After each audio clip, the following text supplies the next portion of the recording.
Good evening and welcome to Express News. I'm Shubhendu Ghosh. Let's begin with the stories. The Income Tax Act 2025 has received the President's assent on August 21st, will come into effect from 1st of April next year. The Act consolidates and amends the existing income tax law, replacing the Income Tax Act of 1961. The Online Gaming Bill 2025 has also received the President's assent on Friday. The law aims to shield citizens from the menace of online money gaming while promoting regulating other kinds of online games. During his visit to Gaya in the eastern Indian state of Bihar, Prime Minister Narendra Modi laid the foundation stone and inaugurated multiple development projects belonging to sectors like power, road, health, urban development and water supply. PM Modi also flagged off Amrit Bharat Express between Gaya and Delhi and Buddhist circuit train between Vaishali and Kodarma. The Graha Pravesh ceremony of 12,000 rural beneficiaries under PM AY Gramin and 4,260 beneficiaries under PM Awas Yojana Urban also took place, with the symbolic handing over of keys to few beneficiaries by Prime Minister. Addressing the people, Prime Minister reiterated that providing Pakka houses to the poor is one of his major commitments. PM also remarked that the land of Gayaji is land of spirituality and peace, highlighting that sacred soil is where Lord Buddha attained enlightenment. Prime Minister Modi inaugurated multiple metro rail projects worth over 5,200 crore rupees in Kolkata on Friday, giving the city a major infrastructure push and world-class connectivity. PM Modi flagged off mass rapid transport services on the newly constructed stretches of 3 metro rail lines in Kolkata. Group Captain Subhanshu Shukla, Group Captain Prasant P. Nair and Group Captain P. Biswal, along with Chairman ISRO and other dignitaries, called on President Draupadi Murmu at Rashtrapati Bhavan on Friday. Group Captain Subhanshu Shukla shared his experiences in space with President. The President extended her best wishes to the entire team for future endeavours, especially for Gaganyaan mission. Defence Minister Rajnath Singh has said Pakistan Army Chief Asim Munir's recent comparison of India and Pakistan as Ferrari versus dump truck was a confession of Pakistan's poor economic situation. Defence Minister on Friday interacted with the women military officers of United Nations in New Delhi.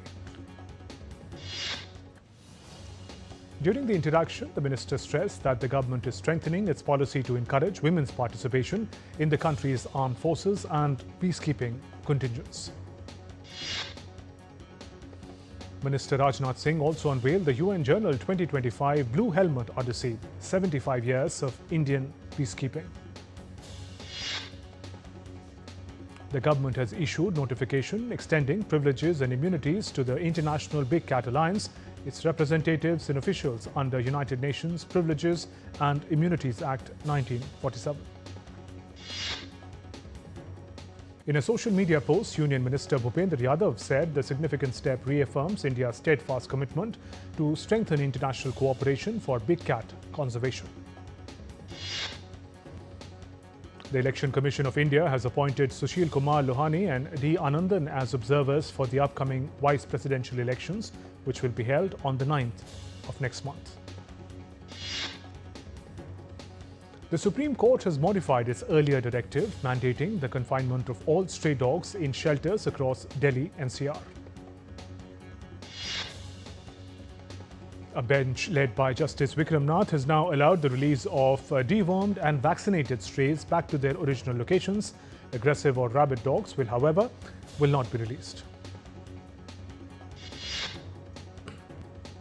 The International Buddhist Confederation organized the 3rd International Conference of Young Buddhist Scholars on Friday in New Delhi.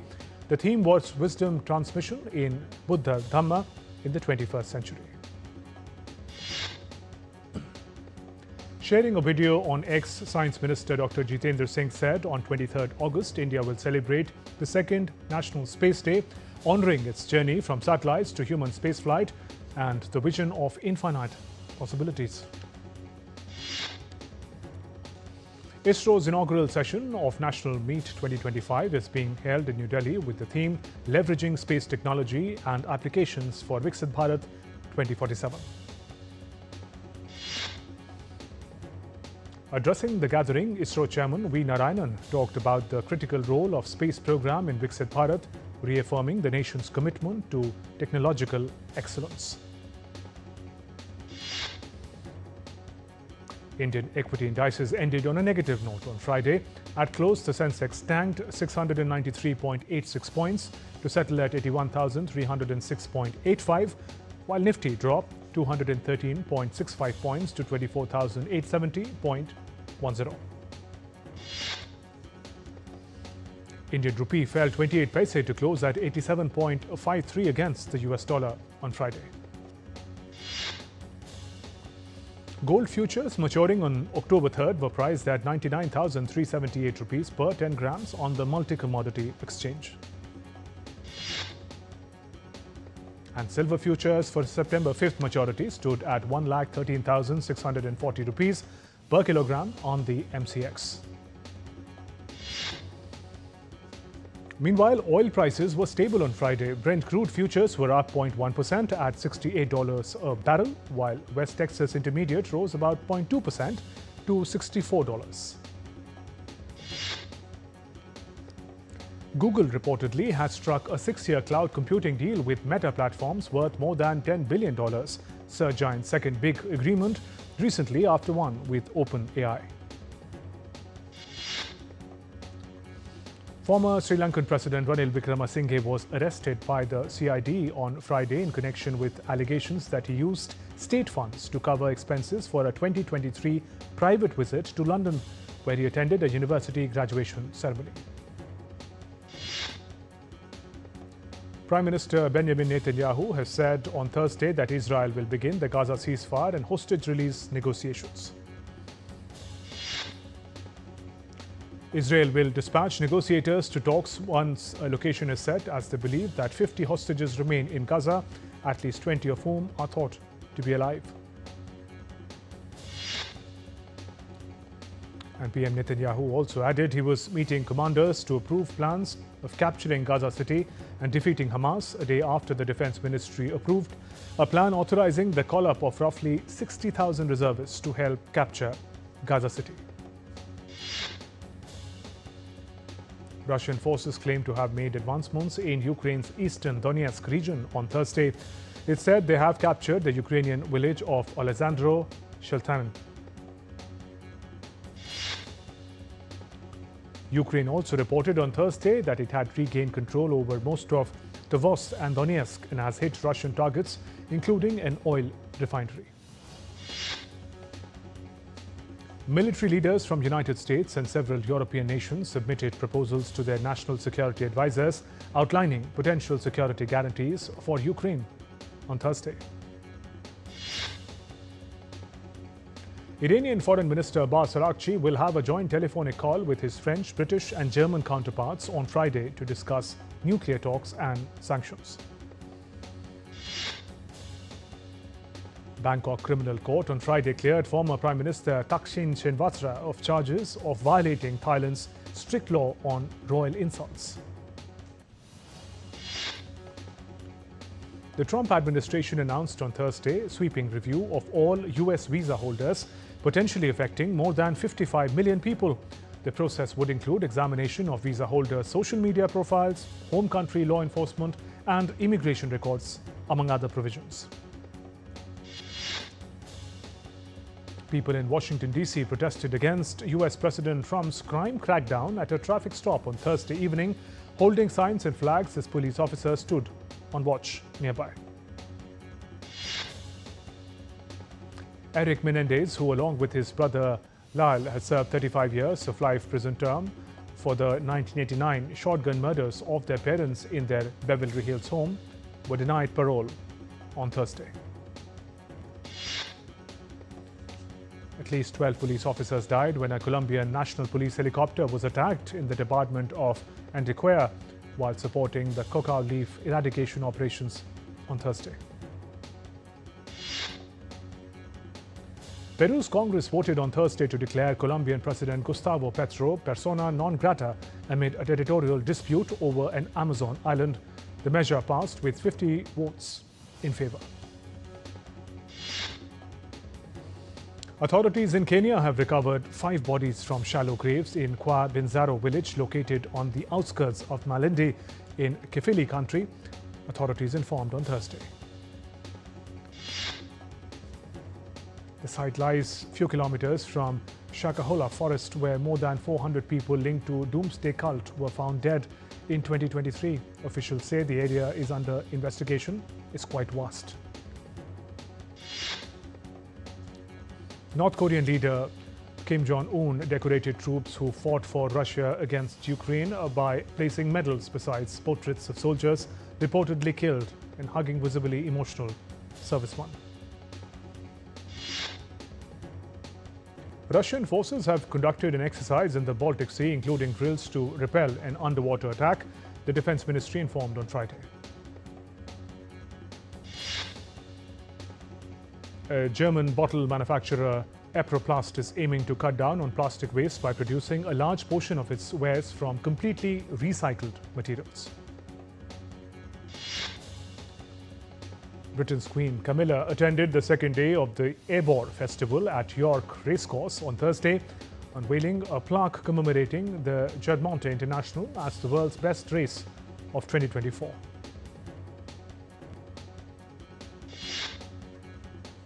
And we're heading for a short break. There's more coming up.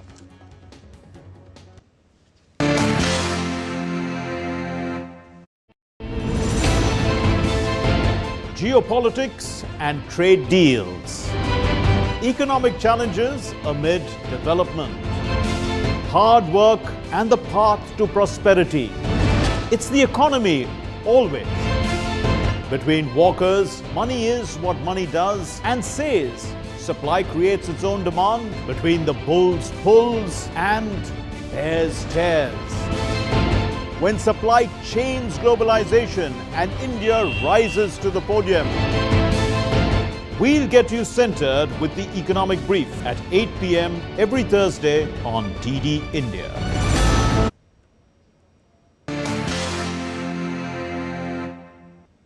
Welcome back. You're watching Express News on DD India. I'm Shubhendu Ghosh. Let's resume.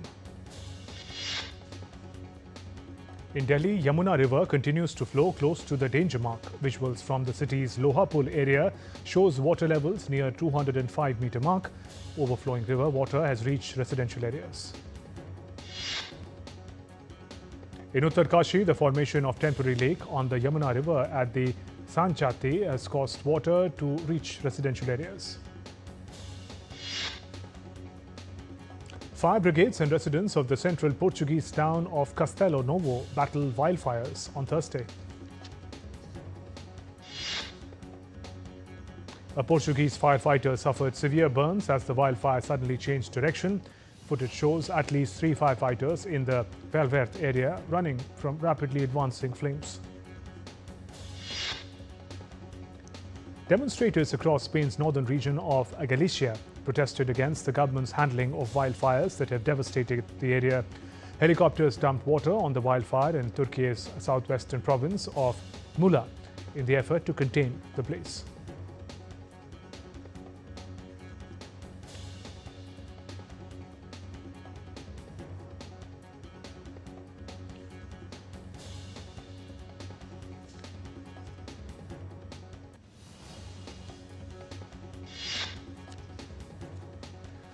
The National Weather Service has issued extreme heat warnings for Los Angeles and surrounding areas. Temperatures are expected to reach the mid-90s, with some areas surpassing 100 degrees.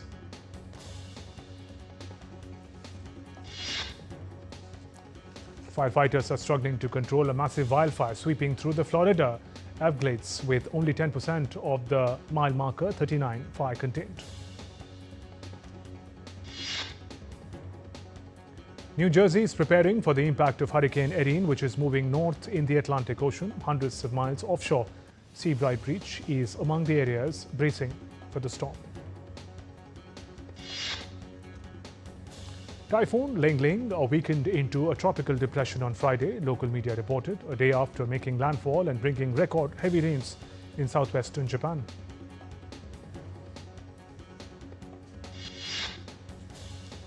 As Shanghai endures a relentless heat wave, zookeepers are providing ice blocks, juicy watermelons and refreshing mist sprays to bring some relief to the animals. The small English town of Taunton turned out on Wednesday to bid farewell to the longest-serving KFC employee, Pauline Richards.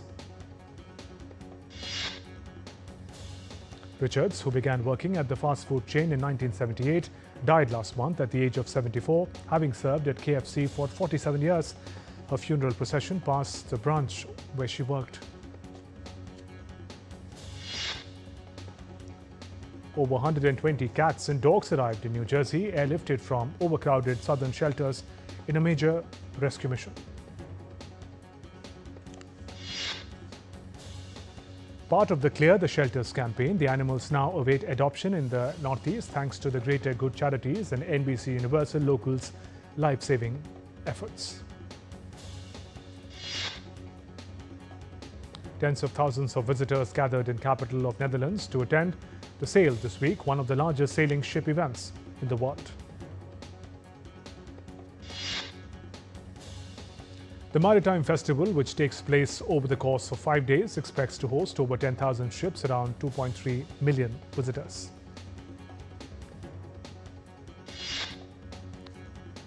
Sail was first organized in 1975 to mark the 700th anniversary of Amsterdam and includes a parade of old sailing boats, free ship tours and waterside activities. It will end on August 24th. Statues are hoisted by crane from the Mediterranean Sea to shore at Abu Qir Bay in Alexandria. Artifacts from a sunken city unveiled by Egypt dating back to over 2,000 years. Berlin Zoo celebrated the birthday of baby panda twins named Lenny and Lottie by serving them frozen treats. Their parents are only giant pandas in Germany. As National Day approaches, Vietnam's capital Hanoi, streets are decorated with vibrant red flags with golden stars. German sportswear giant Adidas publicly apologizes to an indigenous community in Mexico after using their traditional sandal designs for a new product, which artisans and authorities denounced as cultural appropriation. The final round of the folk musicians contest, Play Bakshi, took place at the Muqam Palace of the State Cultural Center of Turkmenistan in Ashgabat. A Nigerian prosthetics firm called Immortal Cosmetic Art has developed bionic arms for amputees that work with electromyography, signals sent from the brain to different hand muscles of an amputee. The firm is seeking financial support, which shall make prosthesis affordable for Nigerians. Bollywood icon Nana Patekar returns with The Confession, a gripping social thriller which will hit theatres this December. Veteran Punjabi actor and comedian Jaswinder Bhalla, famous for Carry On Jatta, passed away at the age of 65.